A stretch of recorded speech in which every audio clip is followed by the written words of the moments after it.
one that's coming up in the summer is Harriet Tubman. So we have an exhibit about all these artists, so over 30 artists. It's going to be a multi-site exhibition where all these contemporary artists are responding to Harriet Tubman's life and her legacy. So it goes without saying that Harriet Tubman is a huge part of American history, and her relationship to the abolition of slavery, her impact on the Civil War, is important to talk about even today.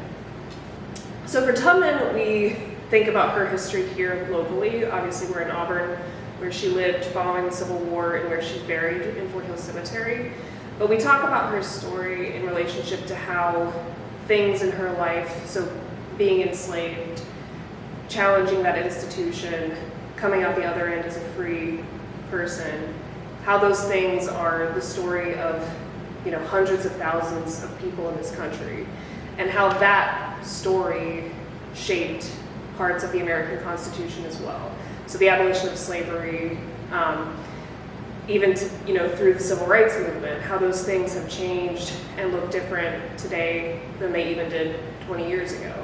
So Harriet Tubman's story is not just the story of her life, but it's the story of sort of how that large movement changed American history. Well, we were made aware of Larry Puncher Brown, who is an artist and curator from Maryland, and he did this large-scale exhibit actually in Maryland first, so it's kind of a traveling exhibition. Okay. And when we were made aware of it, we thought it's perfect for this year. It's perfect for Auburn because it's Harriet Tubman's legacy, and we really wanted to create connections within the community so that it's not just in one place. The more places it is, the more visible it is. So we kind of were inspired just by hearing about his work, and felt like it fit well with what we were doing already. So we'll be doing a number of programs like artist talks. We'll be bringing the curator in to do a talk about his inspiration and sort of why he decided to pursue Harriet Tubman as a topic himself.